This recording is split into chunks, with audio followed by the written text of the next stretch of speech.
자체에게나 이것과의 관계보다 더 밀접하다고 봐야 할 것입니다. 왜냐하면요, 기독교의 출발은 유대교를 그 뿌리로 하고 있기 때문입니다. 우리가 대개 교회에서 오래 다니는 분들은 전부 그렇게 이해를 하고 있습니다.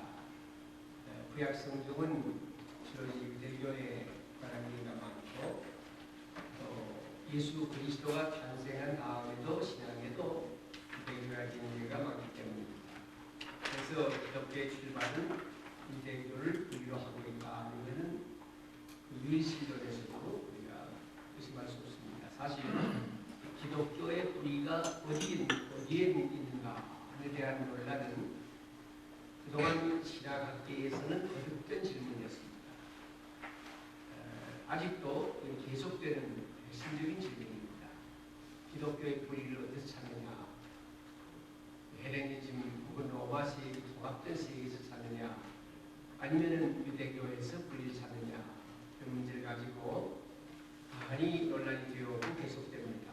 그동안 우리 학계는 헬라적인 영향이라고 보는 척하고 유대적인 요소를 강하게 보는 척이 팽팽하게 긴장을 유지하면서 논쟁해 왔고, 지금도 학계에서는 이런 걸 가지고 논쟁을 하고 있습니다.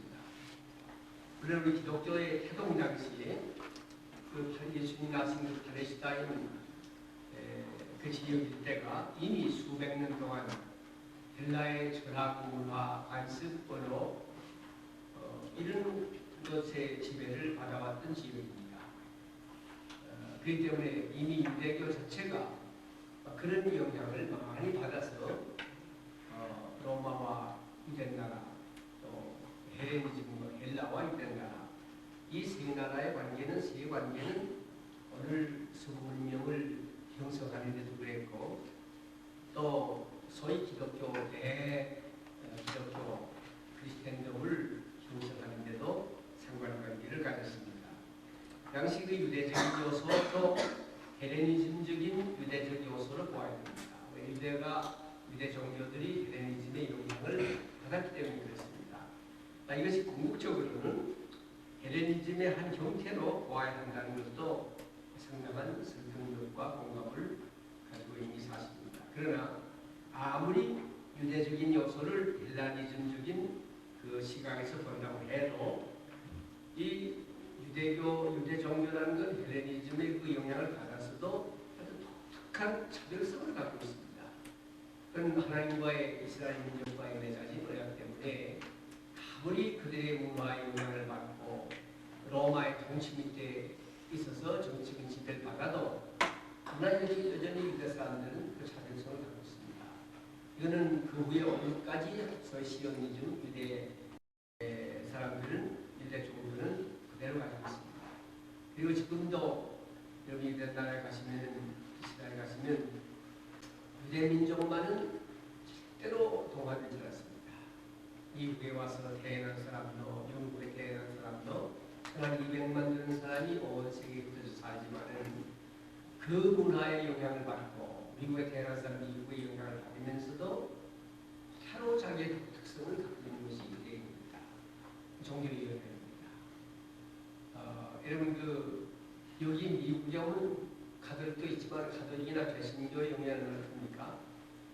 그 기독교가 그래도 유대교를 믿는 유대인들은 자기 의식을 꼭 지키고 그대로 살아갑니다. 절대로 미국화가 되지 않습니다. 그래서 여러분이 한번 혹시 기회가 있으면 유대 사람들의 저녁 초대나 이런 식사 초대를 받아보면 그 밥 한 떠도 먹으려고 상당한 시간을 소비해야 됩니다. 그 만나면 유대 의식대로 다 합니다. 손을 닦고 못하고 한 다음에 밥을 먹고 나면 시간이 4시간씩 갑니다. 그걸 지금도 그들은 지키고 있습니다. 그래서 그 유대인이 어떤 문화 배경, 어떤 정치적인, 군사적인 그 통치 밑에 있어도 그들의 그 차별성, 그런 형태를 하는 것은 지금도 여전합니다. 제가 그 78년도에 77년가 1908년도가 처음으로 그 이스라엘을 갔습니다.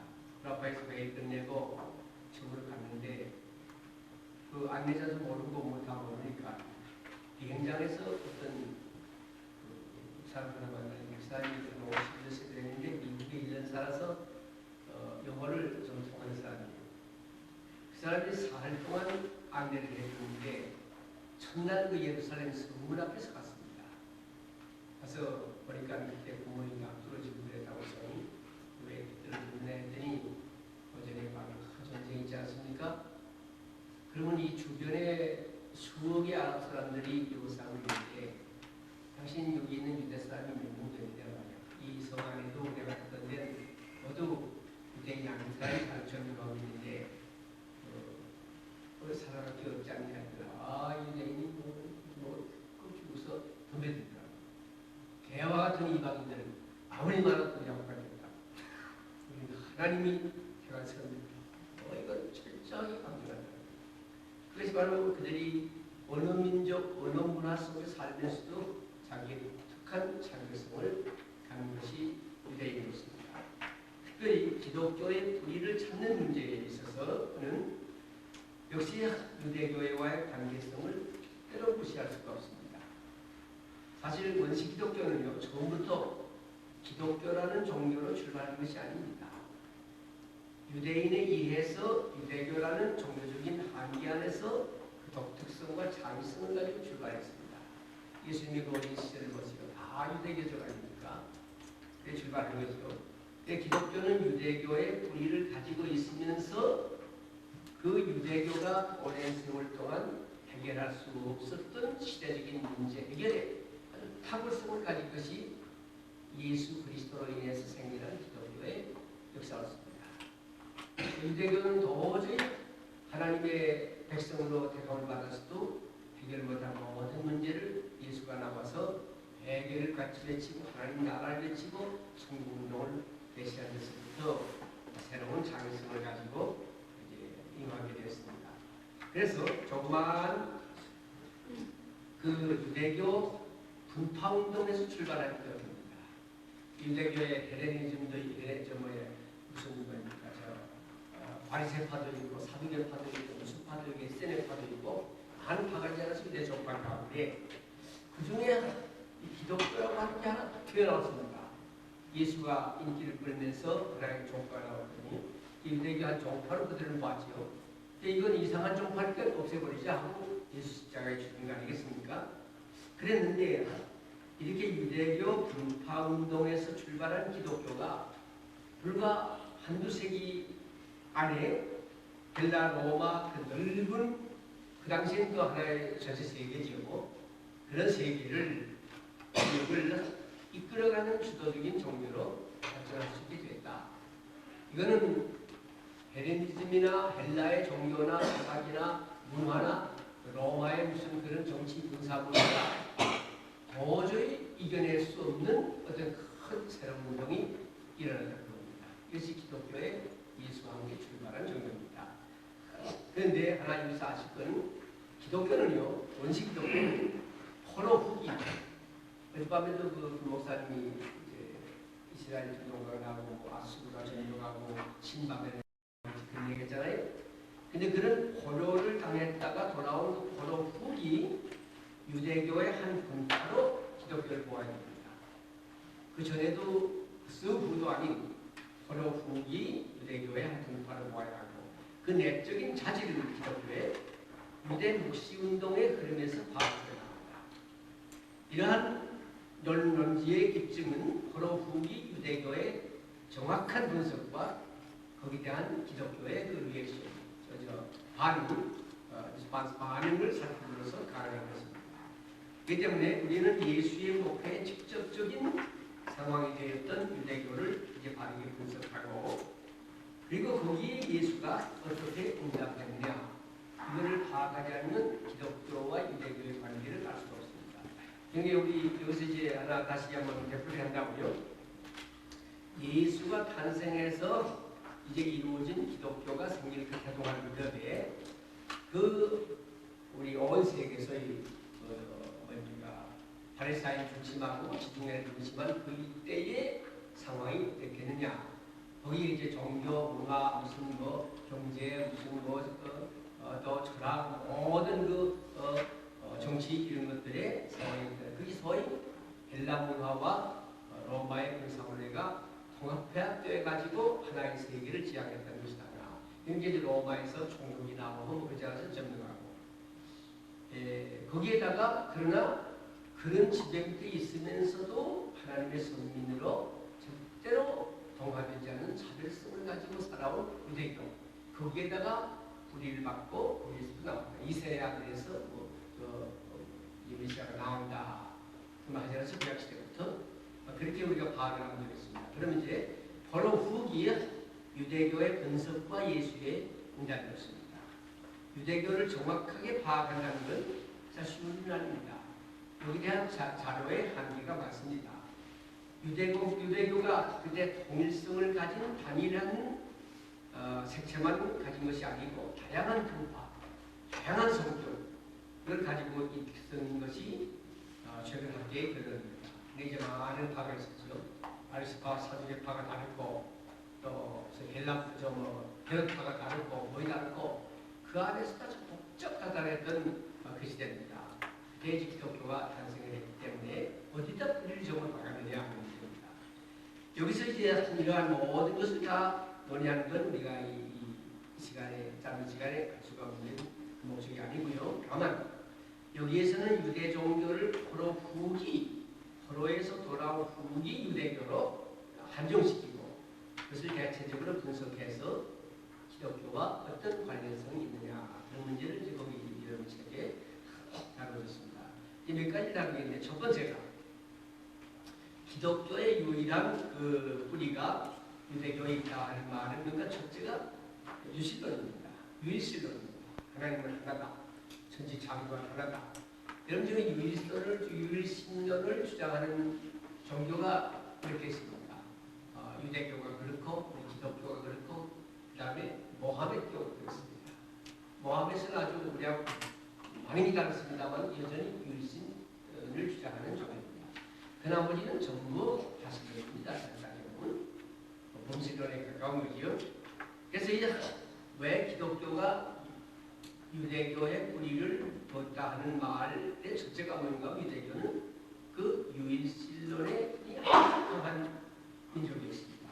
세계 어디를 가도 유대교는 철저하게 아도나이 여호와 하나님만이 천지창조주요 구세주다.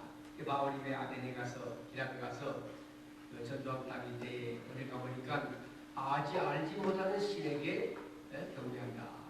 그런 써붙인 걸 보고 그 사람들 모아놓고 말하기를 내가 여기 아덴에 히랍에 와보니까 참 히랍 민족은 종교성이 풍부하다는 걸 느꼈습니다.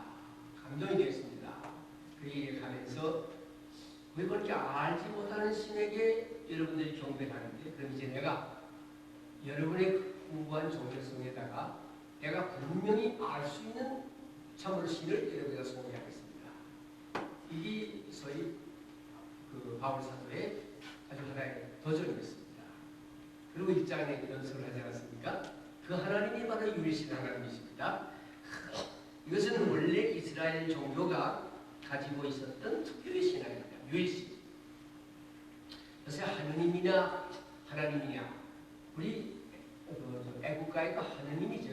하느님이 보호사죠. 천주교에서 하느님, 우리는 하나님 뭐 그렇게 얘기를 하는데 그거 가지고서 천주교가 좀 마찬가지입니다만 나는 그건 그렇게 큰 문제 아닙니다.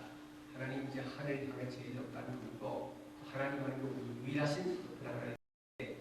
그래서 우리는 하나님이라는 말이 더 가깝습니다. 유일신은. 그러니까 어떤 간에 신명기 6장 4절에 보면요. 이스라엘아 들으라. 하나님 말씀입니다. 우리 하나님 여호와는 오직 하나님 여호와십니다. 하는 신앙 고백은 유대교에서도 저는 흔들 수 없는 교리로서 자리매김을 해왔습니다. 이게 수천 년 동안 내려온 역사였습니다. 이것은 하나님과 그의 백성 이스라엘과 맺어진 언약계를 이해서 더욱 확고한 신앙으로 자리 잡을 수 있었습니다. 여러분 이건 아주 간단히 보고 쉬운 말 같지만요. 하나님이 이스라엘 선진 많은 민족 가운데서 요 조그만 민족을 택해가지고 너는 내 백성이다. 나는 너의 하나님이다. 이런 그 언약이거든요. 가비노트입니다. 그 언약이 예수님 오기 전에 저희 구약이라고 부르고 오신 다음에 신약이라고 하겠습니다. 그 약이라는 말이 테스타멘트가 바로 그런 언약이라는 뜻입니다. 그랬는데 그 신앙이 유대교에서 예수 오실 때까지 확고부동하게 움직여져 왔습니다. 그 여러분 유대교를 둘러싼 그 당시의 상황이 어떻습니까? 전부가 다 잡신들하고 이런 신이 있고 로마는 경제를 신으로 믿고 히랍에서는 히랍의 신들이 얼마나 많습니까? 다 믿었는데 그러나 이스라엘 사람만은 어디에 가서 어떤 고난을 당하면서도 마음으로는 여호와 유일신 하나님 이건 아주 변함이 없었습니다. 그게 이제 기독교의 소위 하나님이 나를 보내 독생자를 보냈다 하는 유일신하고 같은 거죠. 여기 그 언약은 창세기 15장 18절에서 21절에 있는데 제가 지금 읽어드릴게요. 그날에 여호와께서 아브라함으로 더불어 언약을 세워 가라사대 내가 이 땅을 애굽 강에서부터 큰 강 유브라데까지 네 자손에게 준다. 곧 거기는 지금 겐 족속과 그니스 족속과 무슨 간문 족속, 헷 족속, 그리스 족속, 그바 족속, 아모리 족속, 가나안 족속, 무슨 길가스 족속, 여부스 족속 이런 사람들이 살고 있는 그 땅이었습니다. 그래 여기서 약속한 내용을 보면 땅에 관한 것이 이 땅을 여기다 준다는 민족입니다. 그 애국강에서부터 금강 유브라데까지라는 말은요. 그 당시에 전 세계를 가리키는 말입니다. 그때 그렇지 않겠어요? 그때 무슨 어느 지구에 모이시다 할지라도 아니지 않았으니까 그것이 그때의 세계입니다. 근데 아시아에서 바울이 전도에 따르는 건 오늘의 아시아가 아니죠. 그 소아시아라고 부릅니다. 그래서 이러한 땅에 대한 하나님의 약속을 믿는 신앙은 이스라엘 민족, 오랜 민족 역사를 통해서 끊임없는 꿈으로 작용해 왔습니다. 그 이스라엘 나라 여러분 가보고 여기서 대화를 많은 분들이 가르치 가지고 있었겠는데 조그마한 우리 가보는 전부다 조그마한 가는 정도의 땅인데 요거를 그 주변에 참으로 오기가 되는 아랍 사람들이 얼마나 뿌리채 없애라고 한 거 아닙니까? 그동안에. 그 내용이 안 없었습니다. 유대 사람들이 괜히 그들하고 싸웁니까? 넌 몽땅 여기 살 자격 없다고 우리가 이미 전도하고 오래 살았으면 우리가 기득권이다. 나가라. 수도 없애가 그래. 나가라. 근데 유대인이 안 나가거든요. 여러분 없애면 되겠는데 안 없애는다는 거예요. 실력이 몰리거든요. 그렇기 때문에 지금도 아랍 사람들과 미국까지라도 유대 사람하고 법을 걸지 않습니까? 그리고 고민적 지키려고 무슨 문제 있었다 봤을 때 미국이 총리가 날아가고 영국이 날아가고 그러잖아요. 한민족입니다 이거. 그게 소위 그 사람들이 믿는 종교가 유대교인데 유대교가 기본이 핵심이 뭔가면 유일신 하나님을 믿는 겁니다. 그러면서 창세기 17장 2절에서 14절에 보면 이 약속이요 더 세밀하게 발전돼서 묘사가 되었습니다. 여기 내가 읽어드릴게요. 여기 있었습니다. 내가 언약을 나와 너 사이, 나와 이스라엘 민족 너 사이에 세워서 너로 심히 번성하게 하리라. 약속입니다. 아브라함이 거기서 하나님 앞에 엎드려지니까 하나님이 또 그에게 일러가라사대 나와 너와 네 언약을 나의 언약을 세우는데 너는 열국의 아비가 된다. 열국의 아비가 된다는 말이 무슨 말이에요?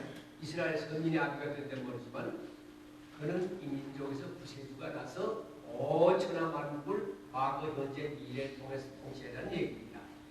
이제 후로는 내 이름을 아브라함이라고 하지 않고 아브라함이라 하니 이는 내가 너의 열국의 아비가 되게 함이니라. 이 아브라함에 대한 하나님의 축복이요. 강대한 민족을 이루리라. 너로 인해서 만민에게 복이 미치리라. 창세기 12장. 그것이 이스라엘 민족에게 유일신 하나님이 주신 축복이었습니다.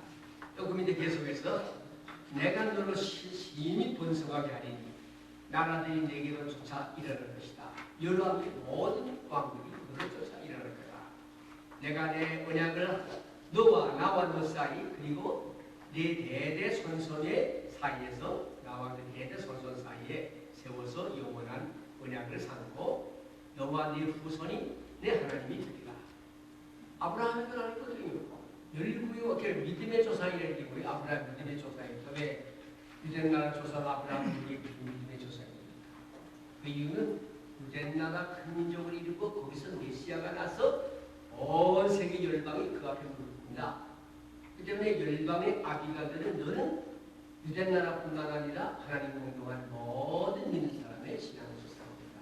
그래서 아브라함이 신앙의 조상입니다. 가끔 무슨 조상입니다. 단군이 우리의 조상인데 어째서 아브라함이 우리의 믿음의 조상이 되느냐.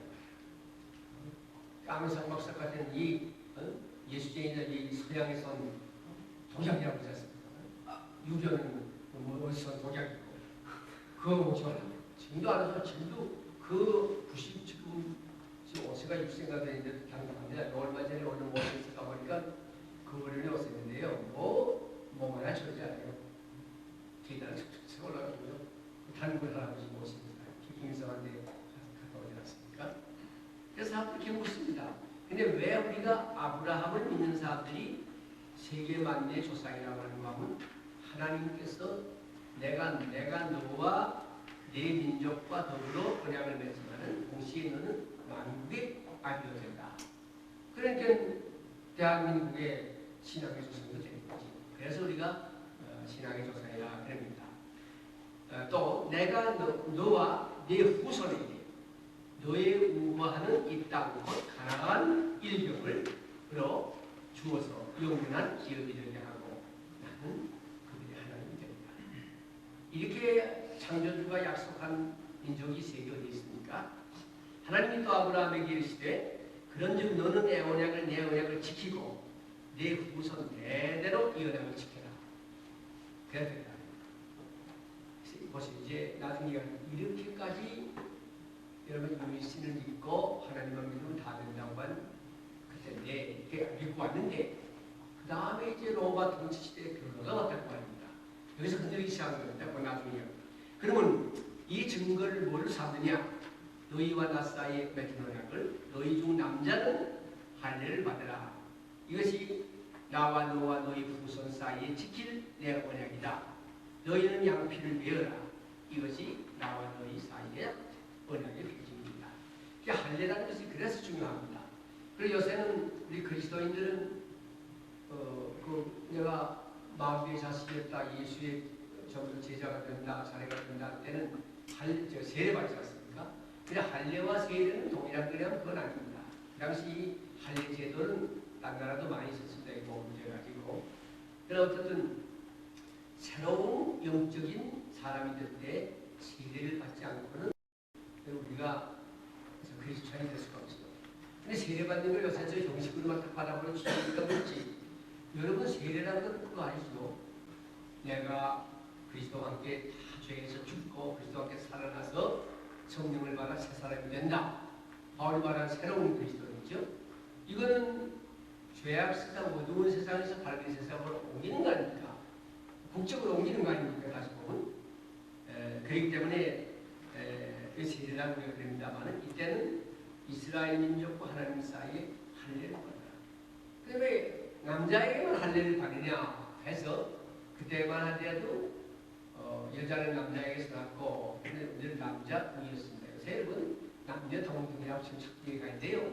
동등이라는 인간 기본적인 권리에서 인권에서 동등이지 일하는 데는 남자가 여자 일을 할 수가 없어요. 제가 요새 집사람이 병원에 입원을 했기 때문에 할 수 없이 아침에 제가 하던 걸 잘 봐두다가 중간에 먹거든요. 아니면 분명히 먹고 그랬는데 잘 안 되더라고요. 그래도 훈련하면 될 것 같아요, 제국에. 그건 여자가 능력이 있어요. 또 남자가 하는 국회의원이 된다, 뭐 한다 하는데 여자가 될 수 있지만은 똑같이 남자 하는 걸 다 해야 그 동등이라고 생각하지 마세요. 또 여자 하는 일 남자가 다 해야 동등이 되겠는데요. 그렇게 되겠습니까? 다 다른데. 저는 좋아할 일이 있고 남자끼리도 여러분 할 일이 다 종사하지 않습니까? 그래서 동등의식이 잘못됐어요. 여자 국회의원 후보나고 여자들이 안 찍는데요. 국회의원들과 전인공식 그래요. 압구정동에서 나온 여자들이 다 찍어줄 줄 알아요. 거의 다 찍어줘요. 자기 여자인데 여자 때문에 배타고 때리겠어요. 그건 무슨 뭐 차별하라고 그런 게 아니었습니까? 하여튼 간에 남자는 할례를 받아들인 할례가 표시입니다. 대대로 남자는 집에서 남자나 혹은 그 자손만이 아니라 이방 사람에게서 돈을 주고 사온 자는 물론이고 난지 8일 만에 할례를 받아요. 그래서 유대 사람들은 지금 철저히 이걸 지키고 있죠. 그래서 우리는 지금 얼마나 좋아요. 우리 시대 사니까 뭐 할례를 받고 뭐 그거 안 해도 정말 예수를 무너지는 구원마다 세상이 되지 않습니까? 너희 집에서 난다든지 너희 돈으로 산다든지 할례를 받아야 하리니 이에 내 언약이 너희 사내에서 영원한 언약이 되리라. 할례를 받지 아니한 남자 곧 그 양피를 베이지 아니한 자는 내 백성 중에서 끊어지리니 그가 내 언약을 배반했습니다. 죽는다고 합니다. 하나님 구약 성경 보면 참 무섭습니다. 그래서 가차없이 어느 가지 사랑하고 그렇게 애기고 뭐 하던 사람도 이거 어기면 당장에 다 죽일 거예요. 지금 그런 하나님을 믿으려고 무서워서 그렇습니다. 하나님 참 사랑받았습니다. 이 본문에 나오는 약속은요, 열국의 아비가 된다는 것에 초점이 있습니다. 열국의 아비입니다. 천하 만민의. 그렇기 때문에 그 하나님이 보낸 예수 그리스도는 열국의 구세주지, 우리 어느 한 민족의 구세주가 아닙니다. 유대 사람들이 화가 납니다. 예수 왔다 해야 된다 그러니까 예수 안 믿거든요. 그런데 그건 가짜 예수다 그래요. 우리 메시아는 우리에게 오지도 너희한테 오랬거든요. 하나님을 잘 섬기면 이스라엘은 만국을 다스리는 강대한 나라가 된다고 하는 이 신앙. 이게 유대 종교의 특색이죠. 이스라엘 전 역사를 통해서 버릴 수 없는 이사입니다. 참 이건 놀라운 겁니다. 우리가 이런 신앙 고백을 여러분이 할 수 있으면 전 무섭지요. 근데 김일성이를 지금 꼭 하나님으로 대체해서 딱 믿고 있는 것이 누가 사람입니다. 저는 우리가 그 면에서 볼 때 유일신 사사에 우리가 참 약해요. 그러니까 우리 저 애들이 입학 시험 시작할 때요. 아니 교회 와서 기도하고 그다음에 좋은 골짜기 찾아가고 불따위 또 가고 또 뭐 몇 가지 와서 뭐 붙여놓고 볼 앞에 제사하고 이게 아직도 유일신 하나님을 섬기는 사람들 아니지요. 그래서 한 분 하나님을 그분의 언약을 지켜나가기만 하면 축복을 받는다, 도강해진다, 지도적인 민족이 된다. 확실한 머릿속에 아주 박혀있는 사상입니다. 그런데 그래서 하나님을 버리고 딴신을 섬기거나 하나님의 계약을 지키지 아니한 자들은 심판을 받을 거다. 멸망을 당할 수밖에 없다. 이런 것이 철저한 유일신론적 신앙이에요. 근데 우리가 무슨 우상 섬기는 걸 뭘 만들어놓고 섬기는 거 아닙니까? 그리고 이 하나님 사상보다 돈이 더 없으면 돈이 금송아지 맺는 거 그거 돈 아닙니까? 우상이죠. 권력 우상이죠. 우리 믿는 사람 그거 하면 안 된다고 해요. 그런데 이러한 신앙에 변화가 일어나기 시작했습니다. 이때 사람들이. 이게 이제 그 당시 예수님 탄생 당시에 있었던 배경입니다. 무슨 변화가 일어났냐? 팔레스타인 지역 내의 전통적인 사회에서 안정을 누리고 살 때는 이자마란 그 신앙이 먹혀 들어갔습니다. 그렇죠? 허락하는 그 가난한 적과 그 땅에서 살 때야 참 하나님 믿고 주신 대로 복을 받으라 그랬죠. 그런데 바벨론 이스라엘 민족이 다 잡혀갔습니다. 디아스포라가 됐습니다.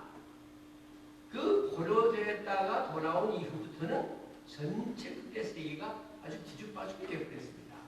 이런 변화된 환경에서 이제 그 유일신 하나님의 사상은 도전을 받게 됐습니다.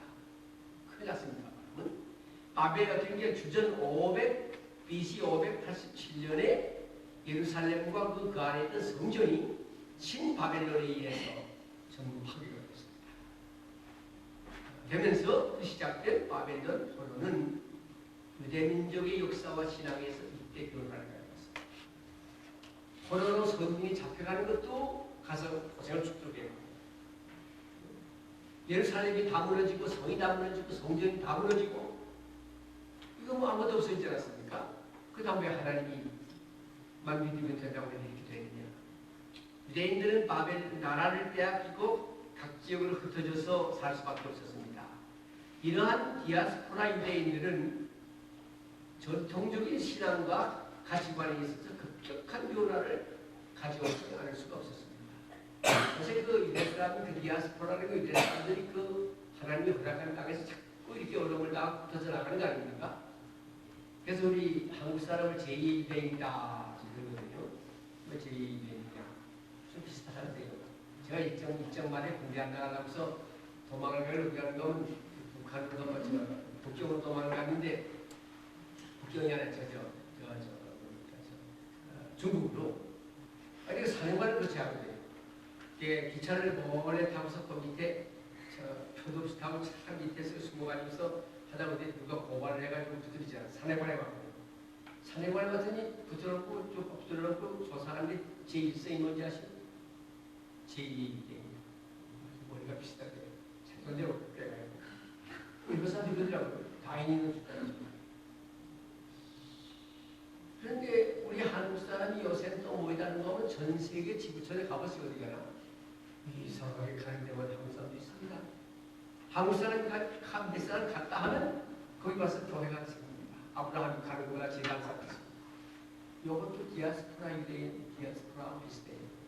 그래서 앞으로 21세기 이후에 2000년대 이후에 우리 한국 사람이 한국 교회가 세계 교회 선교의 주역이 된다 하고 또 그 사람도 있잖아요.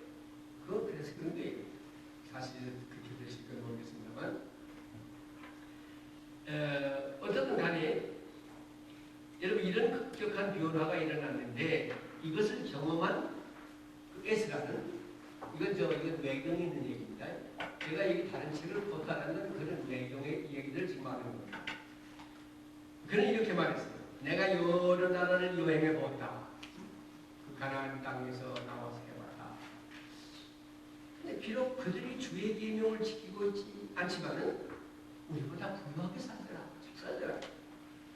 지중해 연안에 흩어져 살았던 유대인들은 그 땅의 현실을 목격하고 자기들의 신앙과 그 이방 땅의 현실과는 너무나 차이가 있는 것을 경험했습니다. 이거 하나님 믿는 사람은 쫓겨다니고 뺏기고 못 살고 이 친구도 잘 살고 유대민족보다는 다른 나라가 더 잘 살고 더 번영한다는 사실입니다. 유일신 사상도 없는 사람들 아닙니까? 약속도 없는 민족 아닙니까? 할례도 안 받은 민족 아닙니까? 그러니까 죄는 유대인보다 더 많이 지는 민족 아닙니까? 유대 사람들이 그 아랍 스권의 그 이방인들 보는데 할례 받지 못합니다. 그렇지 않습니까? 그 뭐인가 언약의 하나님과의 언약을 받지 못한 그 밖에 있는 사람들이라고 말입니다. 이방 민족의 신들이 이스라엘 하나님보다 더 강하다는 말입니까? 유대 나라의 하나님은 이 우주의 최고의 하나님을 믿던 사람들이고 애가고 시작했습니다. 유대인의 하나님은 도대체 누굽니까? 그렇다고 구약에 나타나는 낙관적인 유일신론적 하나님이 도전을 받기 시작했습니다. 그래서 여러분 이 종교에 대한 도전은 이거 신앙에 대한 도전입니다.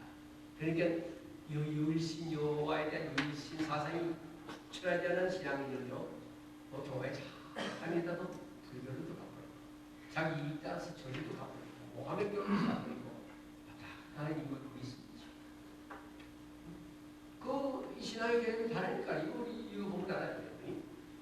하나님은 과연 전지전능하신 분이신가? 그는 모든 인간을 통치하시는 분이신가? 그분만 믿으면 축복받고 잘 살게 될 것인가? 이러한 반성은 절대적으로 현실 상황에 대한 위기의식으로 유대 사람들에게 느끼게 됐습니다. 여기에 대한 기독교 예수가 나온 후에 기독교의 반응은 뭐냐? 유일신론의 그 수정에서 왔습니다. 그 말은 무슨 말인가 하면 이 말은 기독교가 유일신론을 배제시켰다는 말이 아니었습니다. 오해하지 마세요. 거기에다가서 여러분 사탄의 존재를 예수님이 강조하고 나왔습니다. 그래서 다시 말하면 이원구도로 신론을 변화시킴으로써 현실의 문제를 해결하기 시작했습니다. 그전엔 사탄이가 누구 얘기는 안 했어요. 전부 전부 다 하나님이 그저 다 이름을 못 간다고 그랬는데 요새도 여러분 함부로 여러분 말할 때요. 하나님만 믿으시오. 그러면 죄를 짓더라도 복을 받습니다. 하는 것을 생각하고 말하면 안 됩니다. 그러나 하나님 믿고 세상의 축복 잘 받는다고 강조하는 건 그 강단에서 잘못하는 거예요.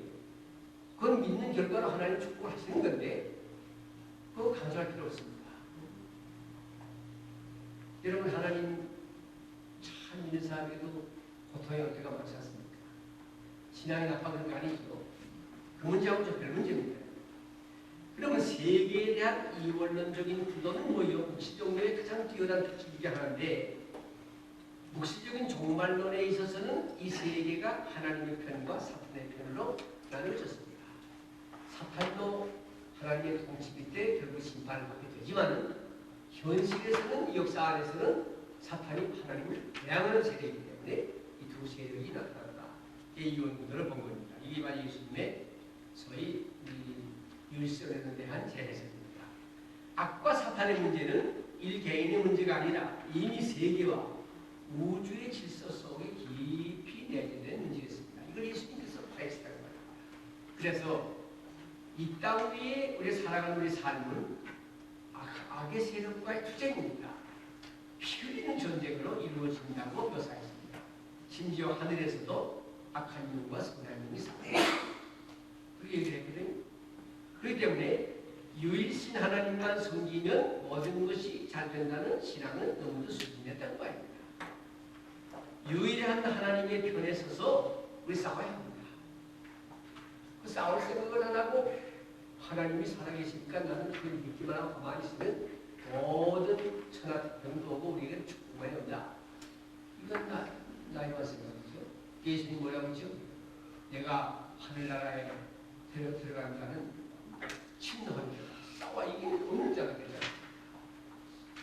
요새 어떤 분들은 교회 나와서 11조 내고 직분을 받고 교회 다니면 그 하늘 가는 집에서 다 사는 거야. 아니 그렇잖아요. 계속 그 나라 가기 위해서 싸워야 돼요. 뭘과 싸워? 자신과도 싸우고 악마와도 싸우고 죄악과 싸워야죠. 이건 예수님께서 새로 내놓은 세계관입니다. 우리가 하나님 길에서 싸워야 합니다. 중간은 없습니다. 하나님의 편이 아니면 사탄의 편입니다. 어떤 데는 우리가 그럴 때 많잖아요. 사탄의 편에서 싸우면서 또 필요한 때 하나님 편에서 조금 쓰고 이건 중간은 우리가 없습니다. 그래서 이 기독교인의 독특한 신앙이라는 건 차별성은 뭐인가면 바로 여기 있습니다. 종교가 나를 위해서 그 종교가 나를 위해서 있지만 이 종교가 그러나 그 종교의 내용이 하나님은 내가 하나님을 위해 하나님을 위해서 하나님 나를 위해만 있지 않지 않습니까? 그래서 하나님의 편에 서서 하나님의 통치가 올 수 있도록 싸워야 합니다. 기독교인의 현실의 싸움은 이걸 말하는 겁니다. 현실에 잔혹하게 안기는 건 잘못이라는 거죠. 예수는 이러한 묵시적인 종말론의 이원론을 받아들여서 자기의 것으로 창조적으로 수용을 했습니다. 예수는 그의 사역 초기 미신들이 초기부터 사탄의 도전을 받으면서 사탄과 씨름했죠. 광야에서 40일을 계셔서 사탄에게 시험을 받으시며 들짐승과 함께 계시니 천사들이 수종됩니다. 여러분 그때 환경을 좀 보시오. 여러분이 역사 여생 아랍한테가 점령을 했습니다만 여리고 성에서 여리고 성에 가서 저쪽으로 좀 하다 보면은 예수님 40일 동안 금식하고 시험 받던 그게 어려다 보이지 않습니까? 지금 우리가 보면 참 한심한 사이죠. 그런데 거기에서 마귀에게 세례받고 올라올 때 너는 내 사랑하는 아들이요 하나님의 아들이다 입증했지. 그런데 마귀가 광야에 가서 시험을 하기를 너 하나님의 아들이라고 그랬는데 내가 말 하나님의 아들이거든. 이 동안들은 떡을 만들고 기적을 행해라. 나하고 타협을 하자. 천하만을 돌보면서 너 아무도 보지 않냐 너하고 나하고 잠깐 악수 받으면 우리 다 주마. 그래서 다 하지 않았어요? 나 같으면 우리 보통 사람 같으면 40일 금식하고 거기 지금 몸에 배가 고팠는데 아니 그 앞에 있는 돌들이 전부 눈은 떡으로 보이는데 그 타협할 사람은 없겠습니다. 예수님이 너무 배불러. 빵을 만한 사람과 빵도 중요하지만 그거는 나중 문제고 하나님의 말씀을 산다. 이것이 예수였거든. 그냥 예수님은 싸움한 사람 아닙니까? 세상에 와서 그 일생을 싸운 사람입니다. 이제 여러분 이제 뒤에 가세요. 그 병 고친 거 있지 않습니까? 예수님이. 난 그 병 고치는 기사를 이 원고를 만들면서 많이 읽었습니다. 뭐 태만이도 말이에요. 예수님이 사회 가운데 병 고쳐서. 그거에 그렇게 단순하게 그 병 하나 고쳤다가 아니에요. 사탄의 세력과의 투쟁이 있어요. 사기 들은 사람을 귀신을 내쫓고 그 사람을 성하게 만들고 또 귀신은 그 사탄의 역사인데 사탄을 내쫓고 그 사람 살리지 않았습니까? 많이 예수는 사탄의 나라를 언급했습니다. 사탄이 사탄을 쫓아내면 스스로 분쟁하는 것이니 그러기야 저희 나라가 득세해야. 누가복음에 보면 이렇게 기록했습니다. 예수께서 이르시되 사탄이 하늘로서 번개같이 떨어지는 것을 내가 보았다. 예수님 그랬죠. 예수가 묵신한 문학과 다른 점은 하나님이 통치하시는 나라는 이미 왔다. 그런 겁니다. 여러분 대개 그 묵신학 사사의 종말론력이 뭐예요? 여러분 그게 이제 알파가 아니라 오메가 포인트 아닙니까? 오메가 포인트가 뭐 여기서부터 시작해서 직설로 가면 제일 끝이 오메가 포인트 아닙니까? 그 역사의 종말을 말하는 게 아니에요. 예수님. 그건 아주 문제예요. 그 종말은 기본이고요. 그 종말까지 가는 데 있어서는 이미 하늘나라가 이 땅에 왔다. 하늘나라가 왔다는 말은 하나님과 사탄이 싸운다고 말합니다. 그때 하나님 편에서 사탄과 싸우고 승리하는 사람이 이제 그 오메가 포인트에 가는 겁니다. 내가 만일 하나님의 손을 빌어서 능력을 빌어서 귀신을 쫓아내는 것이면 하나님 나라가 이미 너희에게 있는 것 아니냐. 제가 이제 귀신을 들었는데 예수님께서 오셔서 내 귀신을 쫓아 내쫓았습니다. 난 성한 사람이 됐지요? 그럼 가서 나는 자유로운 사람이 되지 않았습니까? 그러면 예수님께서 사탄을 내쫓고 하나님 나라를 내 마음 그것을 알아요. 뭐 거듭남이 딴 거 아니에요? 주인의 교체예요. 악한 세력, 사탄의 세력 다 쫓아내고 아니 성령께서 내 마음에 충만하면 그때 주인이 바뀌지 않습니까? 아닙니까? 그렇기 때문에 사탄과의 싸움을 제기한 건 유대 나라의 단순하고 순진한 율신론을 예수님께서 이렇게 변화시켰다 그 말입니다. 이런 인식은 예수의 십자가 부활을 신학화해서 볼 때는 새 시대의 시작으로 보는 것이 바울의 얘기입니다. 그때부터 새 시대의 시작이 부활의 것이고 이해 아닙니까? 이 일은 그 당시의 배경을 우리가 깊이 연구를 해보면요. 그렇지만 우리 간증 좋은 간증 들었습니다만 야 내가 이런 기도가 이런 예수를 믿다니 이런 하나님을 내가 믿고 살다니 얼마나 축복입니까? 이런 큰 축복이 세상에 있을 수가 없죠. 얼마나 좋습니다. 이거 모르면 이게 국가 이런 신앙법이 확고하지 않으면요. 힘듭니다. 그래서 신앙이 필요합니다. 이 딱딱한 신앙이 여자분들 많으신데 여러분 와 이게 딱딱한 왜 딱딱하게 입고 있습니까? 막 배우면 쉽지 않아요. 신앙은. 그 이유가 그래서 있습니다. 그래 신앙을 그렇지 않아요. 우리 시식에서 조금 네.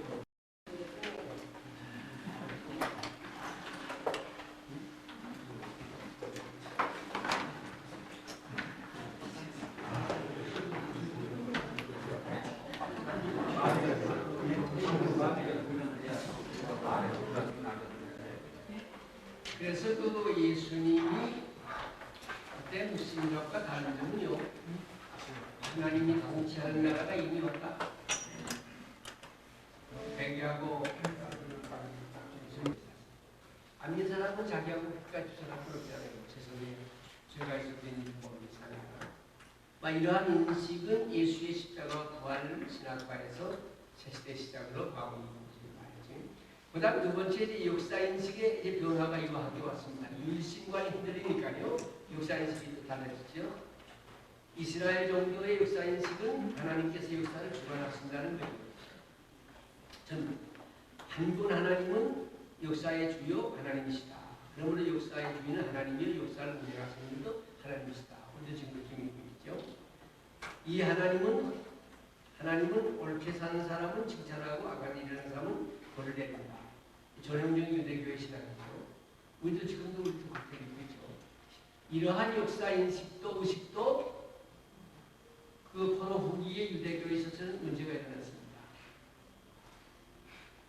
유대교 안에서요. 핍박을 받고 고통을 당하는 역사의 현장에서는 이러한 의식은 설득력을 잃게 됐습니다. 하나님 자녀 전부 다 원웅당하네요. 아시리아니 바벨론 베르사모 등등 그 제국들에게는 이러한 신인식이 설득력이 있을지 모르지만은 그 사람들에게 우리 신이 이렇게 해서 자선다. 그러나 이스라엘 이 민족들의 신들은 나라들을 정복하고 번영하고 승리하는 신들이 아닙니까? 그러니까 그들의 신은 역사에서 인정되는 건 마땅하죠. 그러나 압제를 당하고 고통을 당했던 약소 민족의 입장은 다르죠. 이스라엘 민족들. 그들의 역사는 패배의 역사고 고난의 역사고 저주의 역사입니다. 그렇기 때문에 그들에게 있어서 역사의 하나님은 선한 하나님일 수 없고 악한 신이었다. 이렇게 바꿔서 말할 수도 있죠. 근데 유대인들에게도 이때는 예외가 아니다. 그러죠. 그들의 역사는 철저한 역사였습니다. 처절한 역사였습니다. 나라를 빼앗겼죠. 피가 섞였죠. 착취를 당했죠. 죽임을 당했죠. 한과 눈물의 역사였습니다. 그래서 그들에게 과연 역사의 주 하나님은 그런 어떤 의미가 있는가? 오늘까지 믿어온 하나님은 역사를 주관하는 분이 정말 유일하신 하나님이신가? 그렇다면 왜 하나님은 이런 처절한 역사를 방관하시는가? 그때 내 마음속에 의문이 생겼습니다. 바벨론의 구하는 자를 내립니까? 그 나라가 아닙니까? 왜 그 나라가 시온을 지배합니까? 그때 그 유대인들의 그 마음속에 그런 의문이 많이 일어났을 겁니다. 그런데 그런 의문이 이미 일어난 데다가 예수께서 새로운 답을 줬다는 얘기입니다. 주께서 죄 지은 자를 참으시고 악한 행위를 하는 사람을 보존하시고 오히려 주의 백성을 파괴하시고 당신의 원수를 보존하셨습니까? 바벨론의 행위가 우리 시온의 행위보다 나쁜 거 아닙니까? 하나의 하늘의 기관이 역사에 대한 이런 인식은 유대인들이 그들의 실제 삶에 있어서 뼈저리게 체험함으로써 변화가 일어났습니다. 이건 아마 우리 현실에 잘 적용되는 얘기. 그들의 경험은 바로 북이뿐만 아니라 나치 시대에도 독일에서도 물론 그렇죠. 엄청난 역사의 현실을 경험했던 겁니다. 이런 시각으로 본다면 역사를 보는 그 관점은 오늘에 와서도 제3세계 신학자들에서 여기서 해방신학이요, 우리나라에서는 무슨 민중신학이요, 이런 데서도 대개 나오는 것들이 그런 거 아닙니까? 예수님은 이러한 역사인식에 대해서 침묵하지 않았습니다. 유대교가 역사를 단순히 하나님의 영역으로 돌리고 그것이 결과적으로 역사에 대한 무책임으로 나가고 있을 때 역사는 무책임의 영역이라는 사실을 명확히 했습니다. 그래서 뭘 말하냐면 하나님이 역사를 만들어가는 것이 아니라 인간이 역사를 만들어간다. 하나님이 주관하시는데 인간이 역사를 만들어간다. 그러므로 선한 역사를 만들어야 한다. 물론 이것은 쉬운 일은 아닌데 악한 세력의 방해와 도전을 이겨내고 선한 역사를 만들어가야 합니다. 이 세상의 종말론적인 도전을 통해서 변화하기를 기대했던 것처럼 예수님은 새시대 하나님의 나라에 사는 사람들의 윤리를 종말론적으로 강조했다. 그 얘기하는 것 같다. 그러면 예수님은 무엇으로 그것을 실현시키려고 했는가? 총이나 칼이나 무력의 힘이 아니라 사랑과 용서의 힘으로 그것을 성취하려고 했다. 그 중에서도 독특한 것이 용서였습니다. 니체 같은 사람에서 그것을 노예 윤리라고까지 이제 표현했지만요. 인간의 역사는 착취의 역사인데 땅을 지배하고 뺏고 소유를 빼앗는 역사입니다. 모든 인간의 삶의 현장 뒤에는 누군가 희생이 따르지 않습니까? 인간이 자기의 정당성과 소유를 확보하기 위해서는 그 대신 누가 압제를 당하거나 손해를 보아야 합니다. 그것도 우리 생각이죠. 이러한 역사를 어떻게 돌이킬 수 있을까? 수백만의 학살을 당하고 능욕을 당하는 그러한 역사를 어떻게 연상할 수 있겠는가? 그 다음 우리가 지금 느끼면 있을 거거든요. 이 문제를 해결하기 위해서 예수님은 용서라는 극단적인 해결책을 제시했습니다. 용서 이외에는 문제 해결이 아닙니다. 그런데 용서하는 것만 가지고 되겠느냐? 이 용서란 값싼 용서가 아니라 비싼 대가가 지불되는 용서입니다. 바로 하나님의 아들 예수 그리스도의 피를 지불하고 얻는 것이 이 용서다.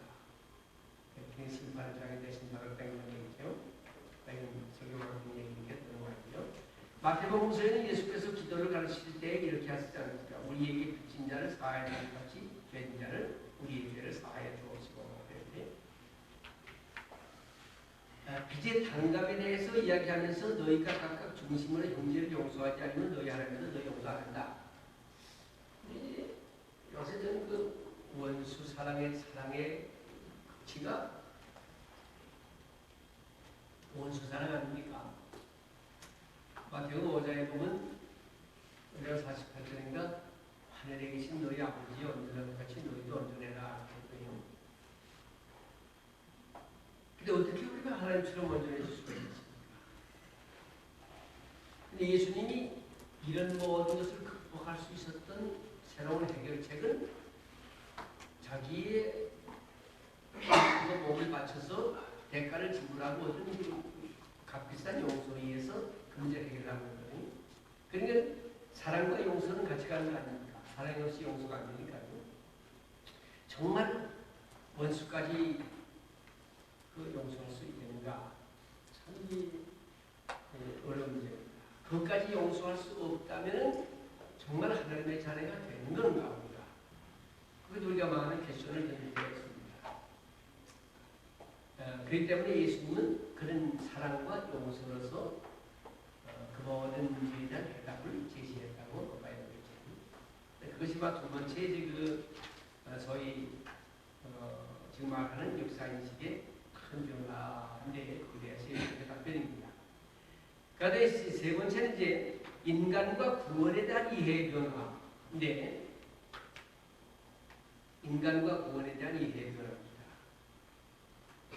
그 대부분의 전통 종교는 영혼을 최대의 가치로 삼고 있었습니다. 우리도 되게 그렇게 지금 있죠.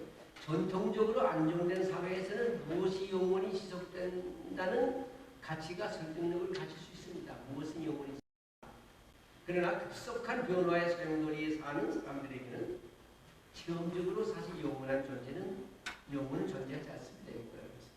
다시적인 겁니다. 그래서 베드로전서 1장에 봐도 푸른 말고 꽃은 떨어지는데 하나님 말씀만 영원하다. 그 말은 세상에 다 영원치 못하다는 말 아닙니까? 즉 존재의 일시성 시간이 지나면 변화하기 때문에 인간 실존도 미래에 어떻게 될지 모른다. 그러나 그게 사실이죠.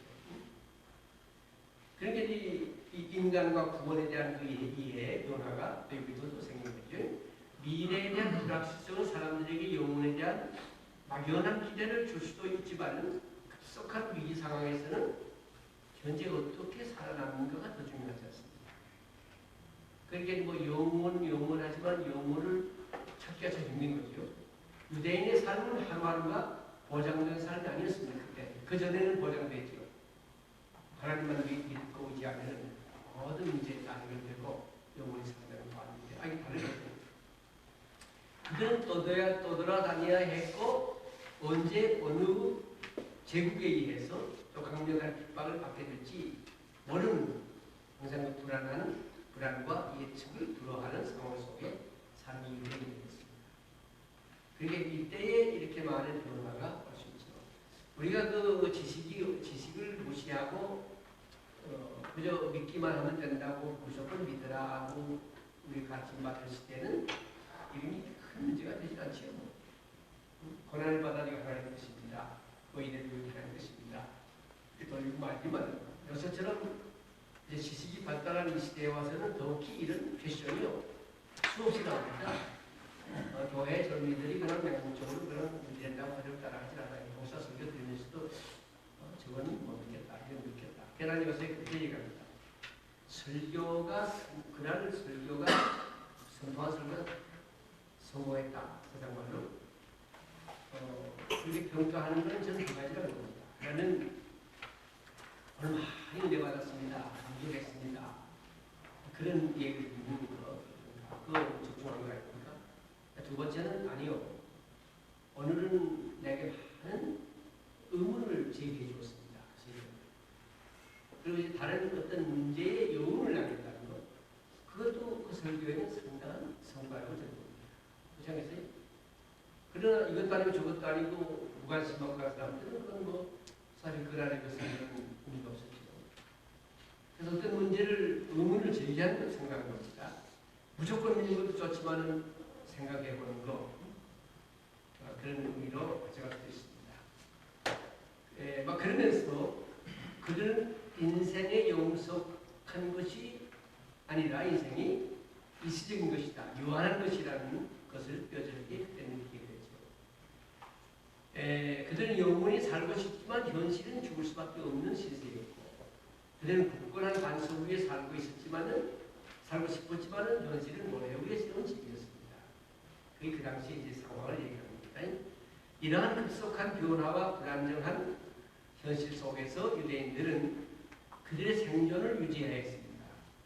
하나님의 영혼 속에 사시지만 유대인들은 유한한 시간 속에서 살고 있다는 것이 명백해졌습니다. 그래서 이제 구원 문제가 여기서부터 왔습니다. 구원은 그럼 어떻게 될 거냐? 언제 이루어질 거냐? 이 땅 위에서 이루어져야 한다는 얘기가 나옵니다. 그래, 구원의 완성은 아닙니다. 우리 한테 중생한다. 중생한 사람이 영혼을 향해서 그동안에 성결한 사람이 산다. 마지막에 용서라는 얘기 있지 않습니까? 저희 신학에서는. 그거는 죄와 관계없는 세계에 들어가는 것이죠. 구원의 완성이죠. 근데 구원의 시작은 역시 그때 가서 가는 이 땅에서부터 시작이 되어야 된다. 저 하늘에서 이루어지는 구원은 그때 그 유대 사람들이 그런 설득이 없었습니다. 당시 사람들. 그렇기 때문에 예수님은 이 땅 위에서의 구원을 강조했습니다. 요새 좀 진보적인 학자들이 나와서 역사적인 예수님을 강조하면서 구원의 현실성, 종말론의 현실성을 자꾸 강조하니까 거기서 우리가 많은 문제들이 생깁니다만은, 그러나 그거는 영문을 우리는 접어두고 그런 얘기를 하는 건 아닙니다.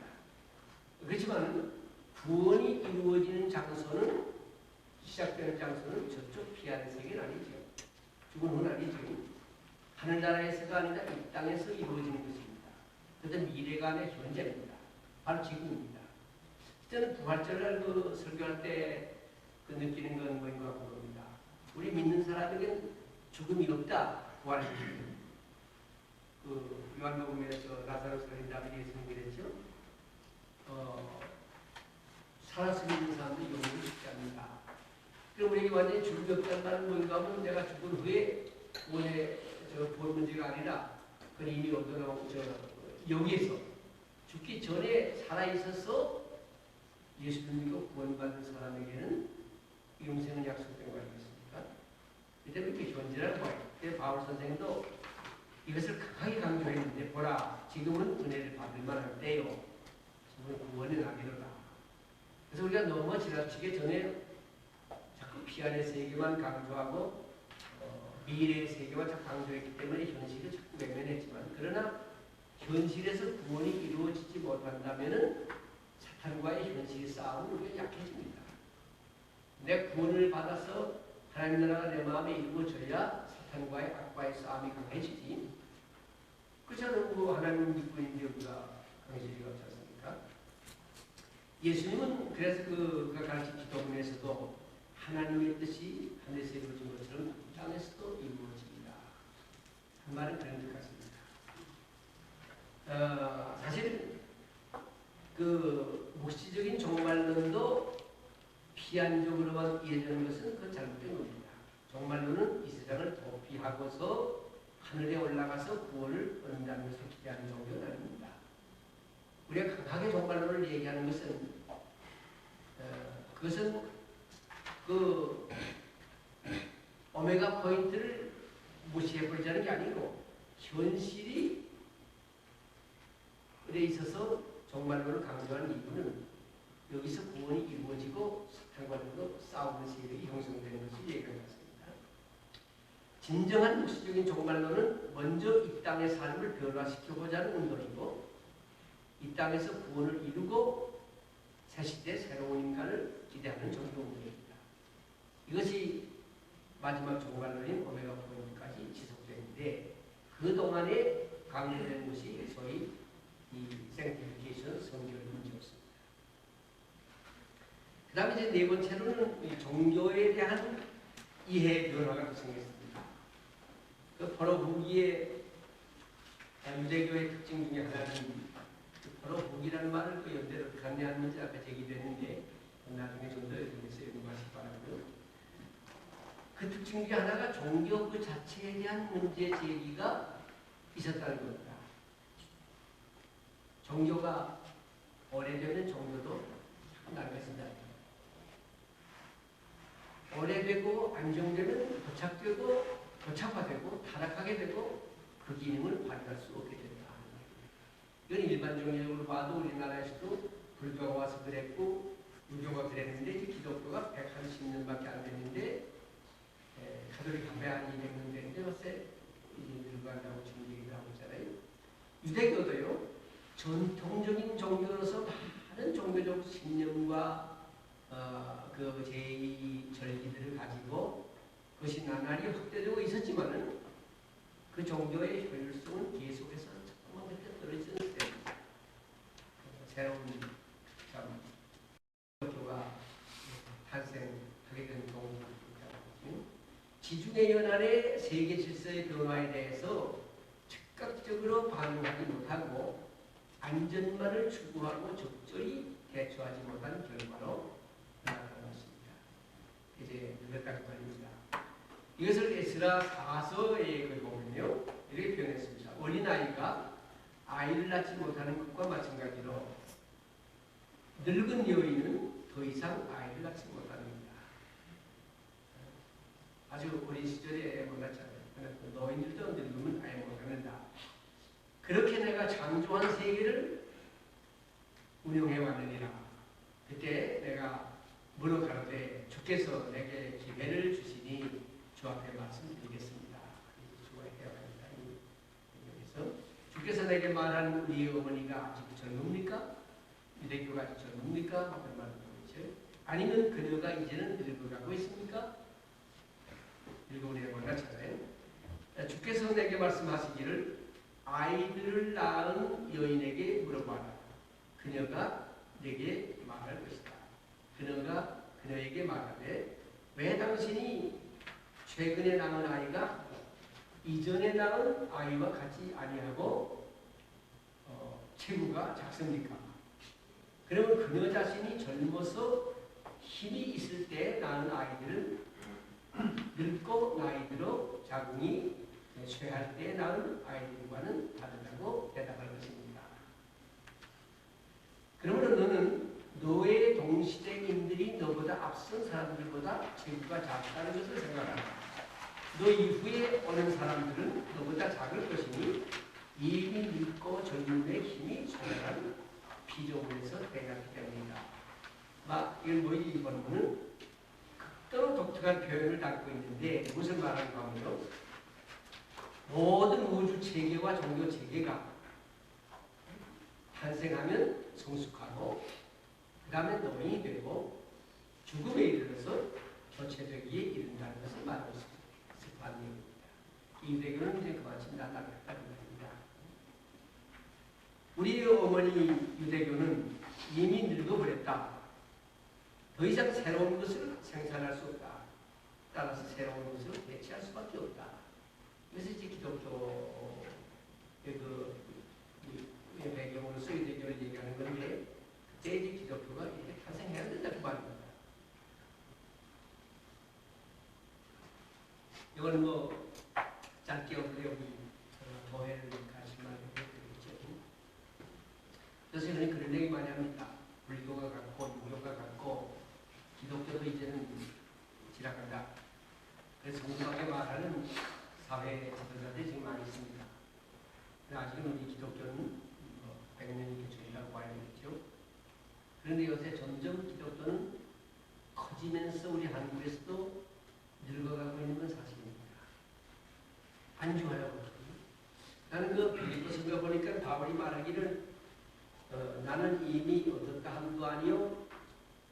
사람도 아니다. 쉽게 말하면 과거형도 아니고 완료형도, 현재 완료형도 아니고 진행형을 얘기했거든요.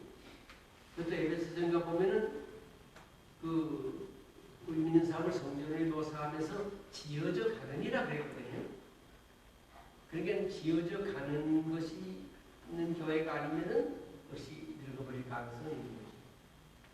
조금 늙어버릴 가능성은 우리가 있습니다. 그래서 우리 신앙생활도 그렇지만은 사실 우리 교회가요 조금 커지고 뭐하고 하지만요 자기도 모르는 사이에 갑자기 늙어집니다.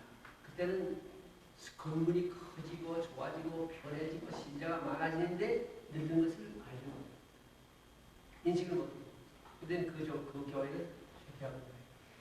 근데 그 로마에서도 보면은 그 로마 거탄 황제죠. 그가 기독교를 국교로 선포하기 전에는 그 천막 속에서 카타콤 속에서 그 신도들이 살아갈 때는요 그 생동감이 있었지 않았습니까? 힘이 있지 않았습니까? 그런 게 지축을 뚫고 나와서 그 천하를 뒤집어 펴는데 이게 또 국교가 되고 나니까 국비를 들여서 좋은 그 성전들을 짓고 그 안에 또 사람들이 들어가지 이렇게 그때는 거기다 백성들 군림하게 되거든요. 그때부터 구라파 교회는 죽기 시작했다는 겁니다. 그래서 여러분이 구라파 가시면 그 제일 많이 눈에 띄는 게 그 성전들 아닙니까? 성당들. 시골에 가다 이런 데 가다 봐도 큰 멋있는 성당들이 있는데 그거 그저 관광객이 구경거리밖에 없습니까? 영국 교회사당 옆에 계시던 미스터 과이어 그 큰 성전에 옛날에 얼마나 왕성했습니까? 지금 거기 들어가 보면요 주일날 레귤러한 그 교회 신자는 좀 있긴 있는가 보죠. 저 지하실에서 얼마나 모여서 100명이 모여서 예배드리고 전부 관광객들이 지나가다가 그 모여서 이제 예배드리고 가고 그냥 무료하고 하는 거거든요. 이건 이미 생명을 잃은 정도 아닙니까? 잃은 교회 아닙니까? 그래서 그 성전만 남는 그거 우리가 지금 대형 교회가 50개 가운데 23개가 우리나라에 있다. 이게 보도가 되는데 뭐 그런가는 모르겠지만 교회가 가는 2만 명이 모이고 2만 5천 명이 모이고 하니까 좁지 않아요. 더 크게지지 않습니까? 그 그치려면 더 있는 거지 않습니까?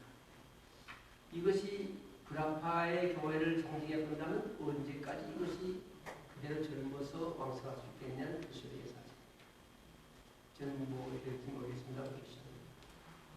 제가 그걸 제 작년 그 국민일보 그 6주년 맞이했는데 무슨 기념식 올해는 못 갔는데 그 기념 예배를 드리니까 그 저녁 9시에 와달라고 해요. 나는 그 국민일보사에 몇 사람이 직원들이 그 예배 드리려고 갔어요. 갔더니 그때 저 처음 들어가 봤습니다. 그 밑에 층에 들어가 봤는데 여의도 순복음교회 대성전이에요. 아주 대예배당, 큰 예배당에 원당에 들어갔는데 들어갔더니 뭐 나 같은 사람은 당시 거기서 하더라고요. 이거 받는 거죠. 근데 그 예배가 시작되는데 사람이 한 3분의 2쯤 찼더라고요. 그리고 이제 그 조영민 목사님 나오셔서 저를 안내하고 됐는데 나도 신문사 몇 분인 줄 알고 이제 갔다가 여기 집회가 크지 않았어요. 저는 그런 해 집회를 뭐 가서 설교도 대학교 갔거든요. 그게 종사님 내 옆에 앉았길래 앉았는데 이제 예배 시작하고 조금 더 지나니까 그 뒤에까지 최저로 차더라고요. 9시 되죠. 그래서 종사님 이게 전부 정확히 해서 몇 살입니까? 95,000살. 고예배당 생출만. 그리고 이제 딴 데서 또 이제 저쪽 교회 가서 2층, 3층 뭐 이렇게까지 하면 한 500평 내지에 저 예배당에 사람들 꽉 차니까 그냥 거기다 합하면 지하에 또 한 3층 넘는 분도 있죠. 근데 거기 이제 꽉 차는데 누가 뭐 이런저런 얘기해도 그날 저녁에 내가 받은 인상은 아주 생동감이 있더라고요. 신학교 때리면 그걸 나오지 말고 그날 저녁만 보면 생동감이 있어요. 그 많은 사람이 모여가지고 마이크 띄워 내 작은 목소리 가지고 들고 저 마이크 놓고 가만가만 얘기 그 전체가 무릉무릉해요. 아주 그좀 자야 돼. 그래서 내가 물었어요. 왜 밤 9시에 이만 사람을 모으니까? 그랬더니 그 이유가 있어요. 9시에 모여가지고 1시간 예배를, 기념예배를 이렇게 드리고, 곧 철학기도를 들어간다. 그럼 이 사람들이 다 철학기도 하는 걸 했더니, 그날 다 하네. 안 할 수 없다는 게 능력이에요. 이제 그날부터 나왔는데, 나와서 차를 길 수가 없었는데, 그릴 때가 다 그만 생각했습니다. 그럼 아직도 그런 거는 막 표면상으로, 비상적으로 볼 때는 생동감 있다. 그게 우리 봐야 되잖아요. 젊은 겁니다. 근데 이제 그 아파트 같은 데 가보면은 뭐 400년 걸레 지었다, 뭐 500년 걸레 지었다 하는 예배당도 가봐도 이때부터 아무도 그것도 한때는 뭐 그렇게 모르지만 많이 모르는 줄 알았는데, 그래서 우리나라에도 우리 기독교가, 개신교가 이제 점점 이제 이렇게 일찌감치 조로해서 늦기 시작하면 앞으로 20년 후에, 30년 후에 어떻게 되겠냐 하는 데는 그 대답을 하기가 어려운 사실입니다. 그런 식이에요. 여기 유대교는 이거 뭐 오래된 종교 아닙니까? 이게 이때 이 사람들이 볼 때 아이고 우리 어머니가 지금 하는 거 있단 말이야. 그것이 애통할 수 없다. 그러면 그 정도는 실패할 수밖에 없지 않습니까? 그런데 새로운 애기가 탄생해야 된다는 겁니다. 거기에서 유대교의 뿌리를 내렸지만 유대교가 나중은 아닌데 하여튼 기독교가 탄생했다는 거죠. 그래서 지금 학자들 사이는 그 유대교가 기독교의 뿌리라고 한다면 이걸 어떻게 연결시키냐는 걸 아주 논쟁을 심의하는 것 같아요. 근데 뭐 생각할 것입니다. 그래서 여기 우리의 어머니 유대교는 이미 늙어버렸다. 더 이상 새로운 것을 생산할 수 없다. 나 새로운 것으로 대체할 수밖에 없다. 그 새로운 것으로 대체할 수밖에 없다 하는 요구가 중요합니다. 우리 개교회도 하다가 이게 안 되겠다. 그럴 때는 대체해야 됩니다. 제가 그 은퇴한 다음에 절실하게 정직하게 얘기해서 깨달은 게 하나 있습니다. 나이는 이거가 그랬나 이거가 그랬나 할 말이 있습니다. 무슨 말인가 하면 한 사람이 아무리 아이디어를 많이 100가지, 200가지 가졌다 해도 때가 되면 사람을 바꿔야 했습니다. 사람 바꾸는 게 가장 중요합니다. 그러니까 늙은 사람이 계속 자기 아이디어 가지고 해낸다고 하지만 사람을 바꾸는 걸 지혜롭게 하는데, 나는 은퇴 연령을 저 교회가 정해준 것은 참으로 현명한 저 사람입니다. 제 자신을 볼 때입니다. 근데 제가 은퇴하고 났는데 새 목사님이 들어왔거든요. 들어왔는데 이 새신자들은 뭐 이제 뭐 매주 얼마나 많이 받는 거예요. 교회가 숫자가 엉망이더라고요. 저 시대에 가만히 앉아서 먼저 들어온 사람은 200명, 300명 받아서 대신 나가고 몇 명 떨어지면 거의 부흥이었는데, 아니에요. 매 예배 시간마다 5명, 10명, 어떤 데 좋은 데 좋은 데 20명 정도예요. 그 반응받고 그렇게 가르쳐요. 새로워져요. 그래서 이게 뭐 새로운 것이 대체가 될 수밖에 없습니다. 그래서 내가 평생 나리면 못한다 하는 그 생각은 버려야 될 것 같아요. 하다 과감히 때가 되면 버리고 세계를 보는 게 자신도 좋고요. 이렇게 이거다마 좋게 보면 배생할 수 있을 겁니다. 우리 조상들이 가지고 있던 율법도 이제는 전혀 효력을 발휘할 수 없게 됐습니다. 네. 변화의 위기 시대에 유대교는 적절하게 반응하지 못한 것입니다. 이제 전혀 다른 체계가 필요하다고 합니다. 전통 종교는 줄 수 없는 것을 줄 수 있는 종교 체제, 기존 질서를 대체할 수 있는 새로운 가치 체계가 그런 이런 것들이 필요하다. 이것을 잘 교체해 나갈 수 있는 것이 중요한데, 여러분 어떻게 생각합니까? 딴 문제입니까? 좋게 생각합니다. 한경진 목사님은 언제 그러시다고요? 세상 정권은 자꾸 때가 되면 자꾸 바꾸는 게 좋다. 부패합니다. 그러니까 교회 목사들은 그 교회가 가서 배척을 안 받을 정도만 된다면은 오래오래 한경이 있는 게 좋다.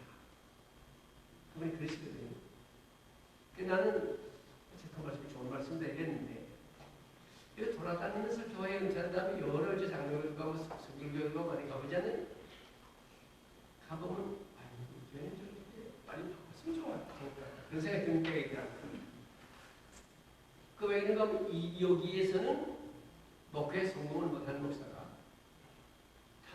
그래서 사람들이 볼 때 이 사람은 별로 능력이 없다 그랬는데 다른 지역으로 바꿔가지고 해성한 사람이 있거든요. 똑같은 사람이에요. 그리고 어떤 면에서는 너무 자주 바꿔 안 되지만 한 6, 7년, 10년에 한 번씩 바뀌면 경험도 많이 생겼고 또 그 새 시대, 새 군대 가서 새로운 데 가서 한번 새 생활을 할 수 있지 않겠느냐. 그래서 저는 이제 답을 못 드리겠어요.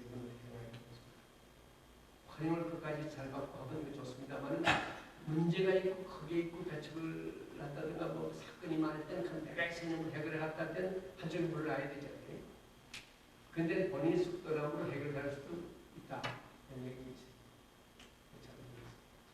하여튼 이 전체를 보면 이대 유대교는 물러갈 수밖에 없었어요. 늙었으니까. 이것은 단지 종교의 갱신운동으로만 가능한 것은 아니고 완전히 다른 종류의 것이 필요했습니다. 예수님은 이 점을 놓치지 않았습니다. 예수님은 기존 종교가 가지고 있는 그 점을 파악하고 그것을 창조적으로 변경해 나갔습니다. 예수님의 그 탁월한 역사관이라고 생각합니다. 그래서 예수님은 기존 종교, 특히 유대교와는 전혀 다른 것을 제시했습니다. 기존 종교의 논리를 뒤집는 것에도 주저하지 않았습니다. 그럼 예수님의 그 사상 선언한 것이고 무시적인 종말론에서 이어받은 그 종말론적 가치 전도라고 할까요? 실제적으로 예수의 가르침에서의 실현입니다. 예를 들면 나종된 자로서 먼저 되고 먼저 된 자로서 나종되리라. 이런 선언도 기존 종교에서는 볼 수 없는 이상한 선언입니다. 어떻게 나종된 사람은 먼저 되고 먼저 되는 나종된 게 말입니까? 이것은 기존의 질서를 존중하는 안정된 사회에서는 들어갈 수 없는 논리입니다. 절대로 안 됩니다. 요새 우리 그 드라마의 그 사극들 보면요. 나는 이거 좀 흥미있게 본 예를 모르겠습니다. 그 토요일 주일밤에 하는 그 무슨 여명의 찬란한 여명? 그 개화기 우리나라 그건 정말 그 많은 경우인데 거기 종교가 네 개가 나와요. 유교 그 성사하는 거 나오고 불교 나오고요. 또 뭐 있더 나오죠? 그 하여튼 종교도 몇 개 나오고요. 그 유교 사상에서 같이 타가지고 하는데 그 개화보다 지금 아마 그 이모인가 중이 이제 죽을 거예요.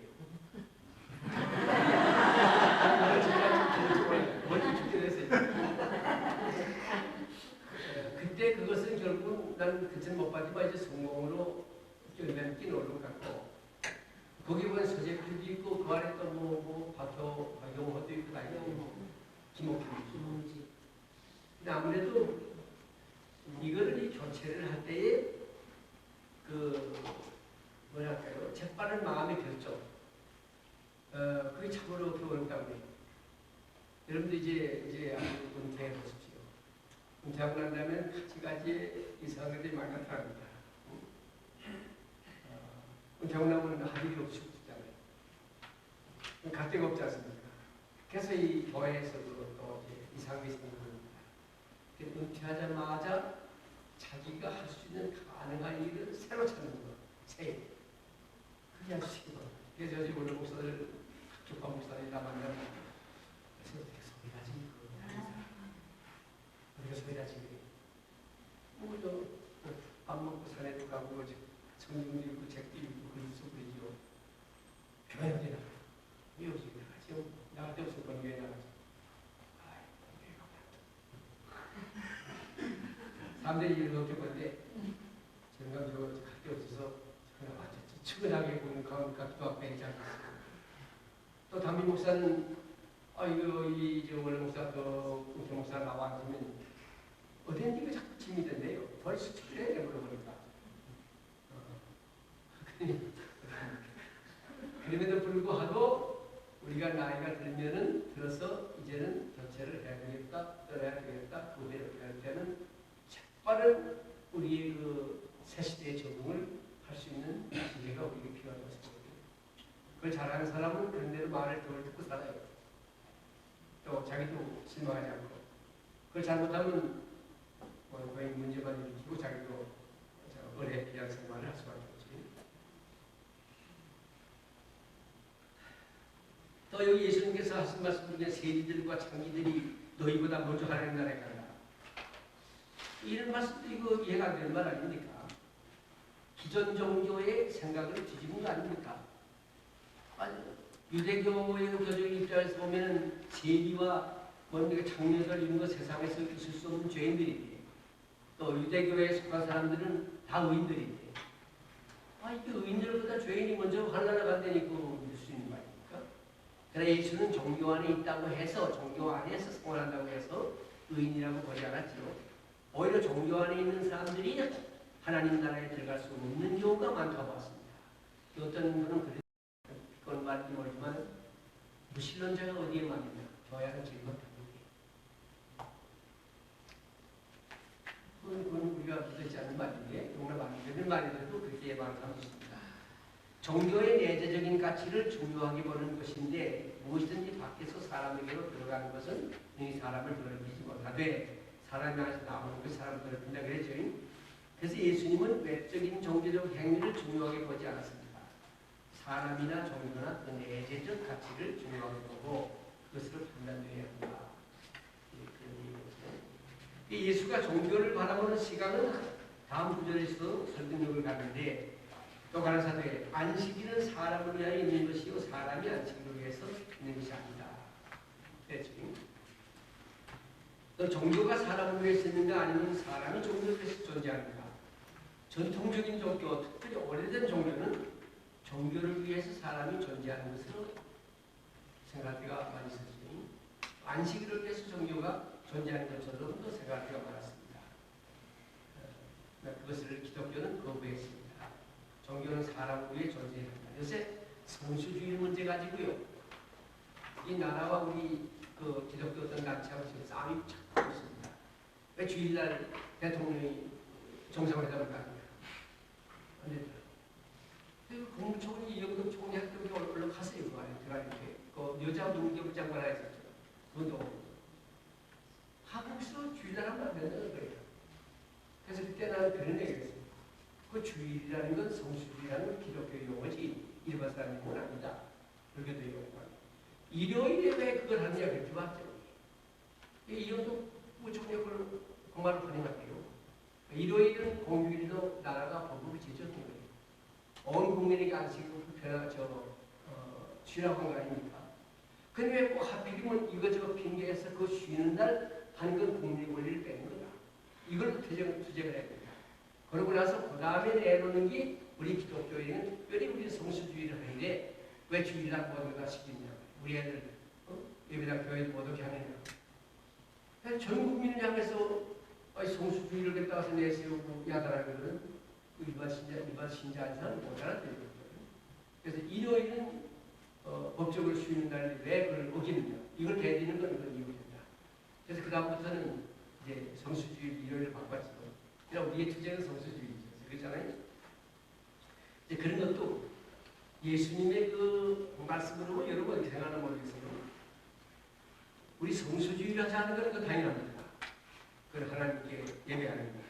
그런데 인격이 먼저냐 제도가 먼저냐 하는 문제입니다. 날이 문제냐 인격이 문제냐. 사람을 위해서 안식일이냐 안식일을 위해서 사람이냐. 예수님이 안식일에 병자를 고치는 바리새인들이 일어나지 않았어요? 그때 예수님 하신 말씀이거든요. 그러니까 우리가 인격과 제도, 인격과 날 이런 것들을 혼돈해서 이렇게 전후를 뒤바꿔 놓을 때가 많이 있거든요. 그러니까 그것도 심각하게 생각해야 돼요. 너무 율법적으로만 해석을 해도 안 되지 않겠느냐. 성수주의라는 말은 좀 문제가 범위가 다릅니다. 통틀어서 하나님 앞에 걸을 때 얘기하고 그날을 성전한다는 뜻 아닙니까? 그건 우리 기독교는 전부가 다 이렇게 지켜야 될 일인데 다만 안식일 문제도 인격과 제도를 혼돈해서는 안 된다는 거. 한번 일본 사람들하고 대만 사람들하고 우리나라 사람하고 지도자리고 서랍사에서 이 토론 세미나를 했어요. 아니 어떤 목사님이 이걸 듣고 나갔어요. 근데 이제 그 다음 회기를 정하는데 이 주일날에 걸렸어. 그 주일날 예배 드리고 오면 되지 않느냐? 그 사람도 그거예요. 이쪽으로. 완전 그 주일날 된 거다. 예배 다 드리고 오면 되지 않느냐? 드리고 오면서 못 갔대요. 그래서 싸움이 붙은 때가 있었습니다. 근데 그 사람들이 마지막에 그래요. 고개 돌리면서 우린 잘 이해가 안 된다고. 예배하는가 하고 예배를 못하게 한데 뭐냐 예배다 드리고 하나님께 다 하고 또 거기 가서 또 주일하는 건데 왜 못합니까? 그리고 저기서는 한 사람은 안 됩니다. 주일날 그러면 또 다른 사람 제기하기를 유대 나라에서는 그 안식일 제도에 무슨 뭐 규칙이 29가지인가 뭐 그래요. 여자는 그거 다 지켰는 거예요. 어떤 교회에 제가 설교를 갔는데 그 예배당 아주 식당도 아닌데 조그만 방에서 이제 대접을 하는데 자세하더라고요. 아주 자기 안식일을 강조하는 성수지라는 교회. 그래서 이걸 어떻게 주일날 이렇게 하면 그렇습니까? 그랬잖아요. 아닙니다. 올다 며칠 이 물건을 다 언제 다 가져왔습니까? 그건 다 언제 맞춰나온 겁니다. 상제비가 돈 내고 다 맞춰놔 사놨다고 해요. 가족이 언제 왔습니까? 언제 가져왔습니까? 안 돼요. 전철도 주일날 펴서 하면 안 된다고요. 그러니까 옛날에 우리가 시작 다닐 땐 선생님들 그래요. 표를 미리 사놓으라 그러면 괜찮다고. 평일이 사놓는 것도 뭡니까? 그래 꼭 가서 설교에 가야만 이렇게 자동차도 이런 것도 전부 다 표시입니다. 하여튼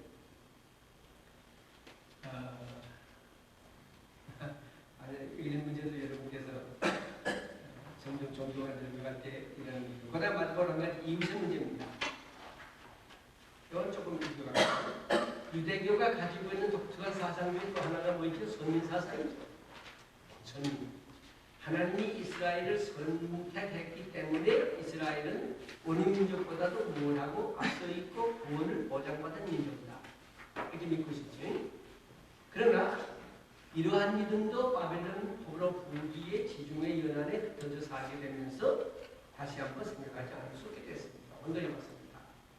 그들은 삶의 현장에서 이방 사람들을 만났습니다. 로마 사람, 헬라 사람, 이집 사람, 무수한 인종들과 만나면서 그들은 과연 누구인가에 대해서 생각하지 않을 수가 없었습니다.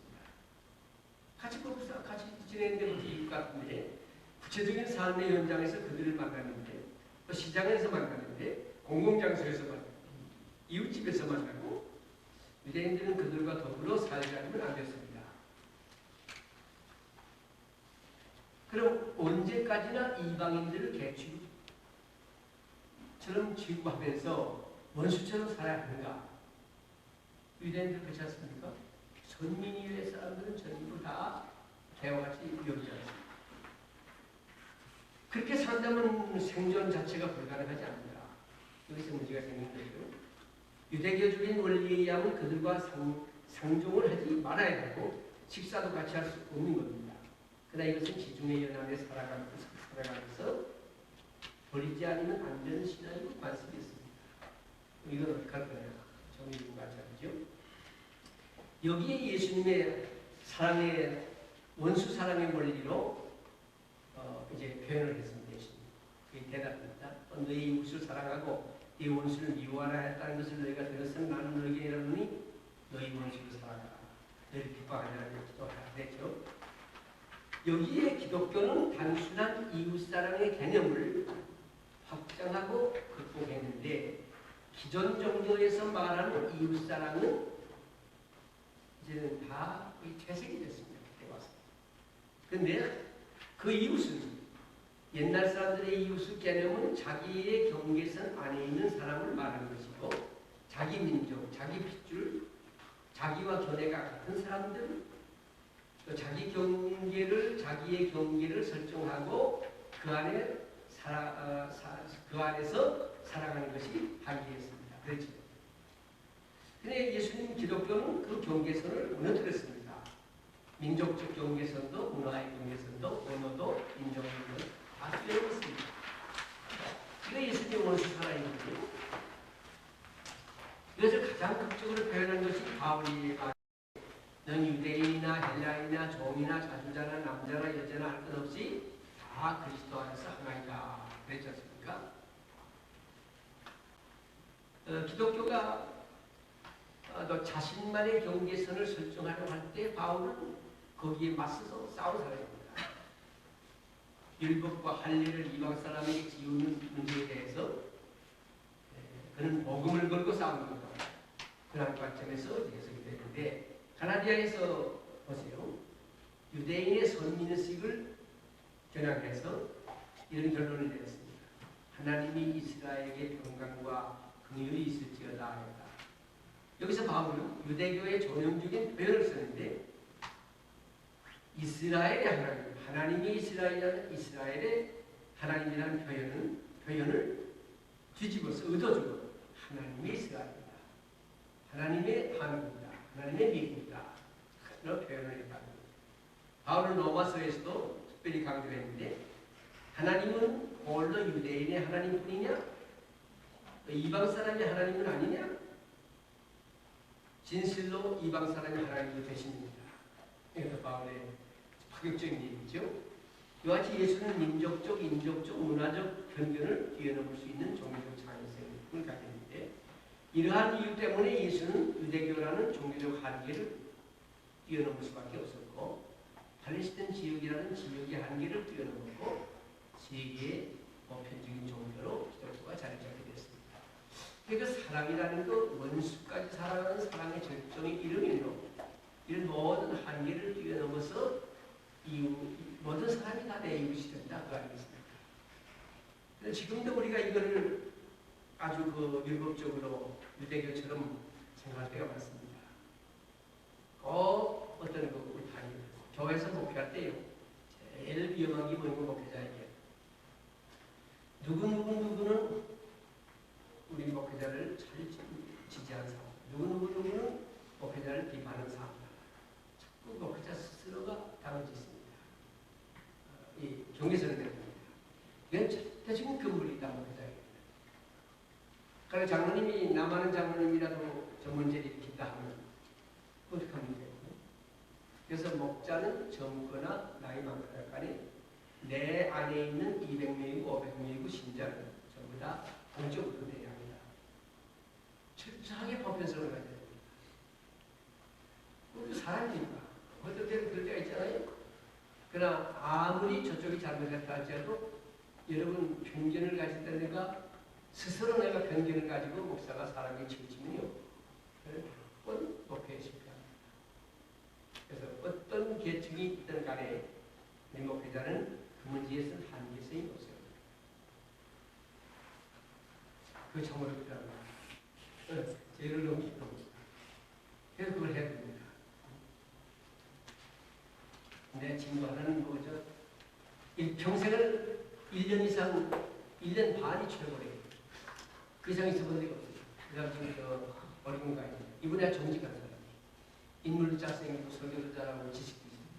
그래서 또 지금 내가 말이 전화하고 거짓말 아니요. 왜요? 분명히 말따르면 목사님 말씀. 근데 자꾸 안 되는 사람들은 싸워야 되잖아요. 참아야 되잖아요.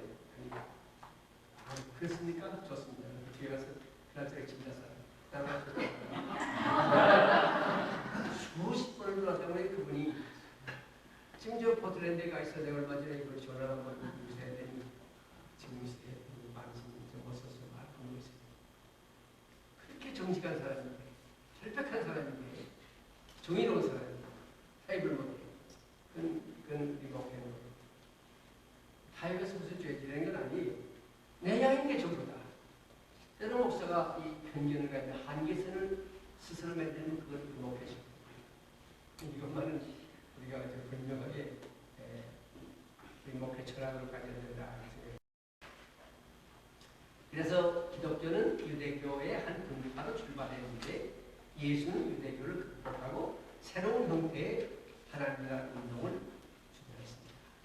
그래가지고 이제 그런 세대에 탄생한 기독교가 그런 배경에서 탄생한 기독교가 그 후부터 이제 소아시아 지중해를 건너서 브라파 세계 그리고 온 세계에 펼쳐서 생명의 종교로 나타나게 됐다. 이런 얘기였습니다. 이번에 이 두 가지 그런데 여러분께서 미진한 그런 문제들은 공부하시면서 그 연대나 아까 기록하기라는 말의 중간기 그런 것도 우리가 앞으로 참고해서 공부하시고 해주시기 바랍니다. 이제 내일부터 우리가 4시간 남았죠. 그렇죠? 또 4시간 동안에는 여기 젊은 목사님들이 교육자가 많기 때문에 예수의 소명에 대한 얘기를 한번 하겠습니다. 한번 하고 그 다음에 예수와 치유사역에 대한 얘기는 이거 한번 우리가 할 만한 얘기죠. 그 다음에 이제 또 하나가 시간 되는 거 봐서 상담에 대한 것도 조금 들어갔지만 제일 마지막에 그 사회 참여 문제 예수와 이것도 한번 여러분과 함께 읽었으면 생각합니다. 이 시간 들어보겠습니다. 이 두 가지는 제가 조금 더 세밀히 배경을 얘기했지만 이제부터는 같이 보면서 살까요?